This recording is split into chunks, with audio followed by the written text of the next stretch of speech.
Hey, Stet here, and welcome to Zooanalysis, the series where I look at different animals and break them down to what they look like, where they live, and what they eat, etc. Today, we're looking at the fire-bellied toad, specifically the European fire-bellied toad, Bombina bombina.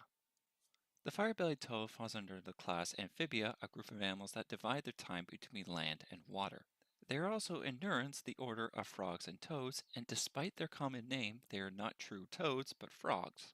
Fire-bellied toads specifically belong to the genus Bambina, the Latin word for fire-bellied toad, comprising of 8 species, including our subject for today, Bombina bombina, one of the first of the fire-bellied toads to be classified under Carl Linnaeus back in 1761, although he originally classified it under the genus Rana.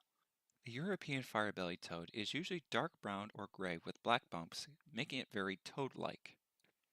Its belly is usually red or orange with bluish-black splotches, giving it a fiery appearance. They can grow up to 2 to 6 centimeters and weigh from 2 all the way up to 14 grams. Additionally, they can live for more than 10 years. European fire-bellied toads live in, well, where else? Europe, though specifically Central and Eastern Europe, from Eastern Germany west to Western Russia, and from Lithuania south to Bulgaria. They're more aquatic, preferring to live in forests and wetlands, and sticking to freshwater bodies such as lakes, rivers, and streams, as well as bogs, swamps, and rice fields. Their diet consists of mostly aquatic prey, typically invertebrates, but they will feed on insects such as beetles, ants, and flies when foraging on land. Now remember that fiery red or orange belly? It's used as a defense mechanism. All fire-bellied toads perform something called the Unken reflex, Unk being the German word for fire-bellied toad, in which they flip over to reveal their fiery belly.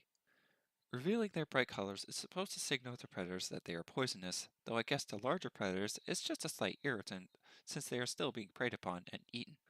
It's also worthy to note because they live in Central and Eastern Europe, they have temperate climates to deal with, specifically winter.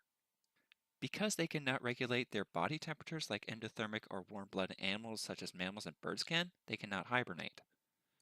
They can, however, go into dormancy where their metabolic rate is decreased by the decreasing temperature.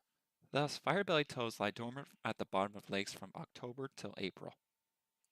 That leaves May to September to get the rest of their life going. What are they doing at this time? Well, this period is the time of mating.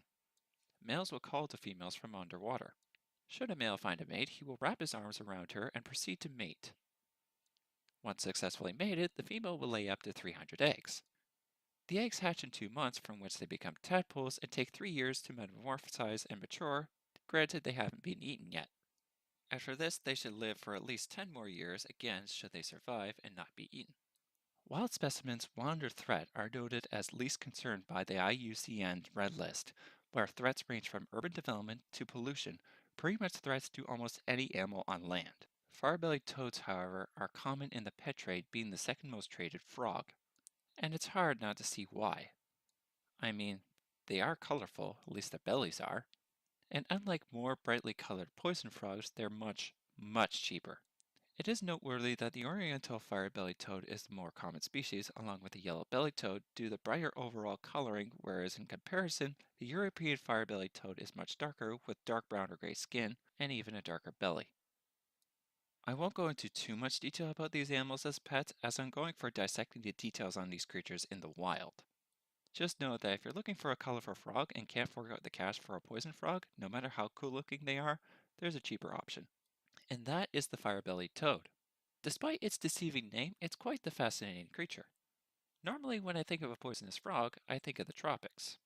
Yet as we see, there's poisonous frogs even in a temperate zone. And the coloring to deter predators is amazing as well, even if it doesn't work all the time. I hope this creature fascinated you as much as it did me. Thanks for watching. Stet out.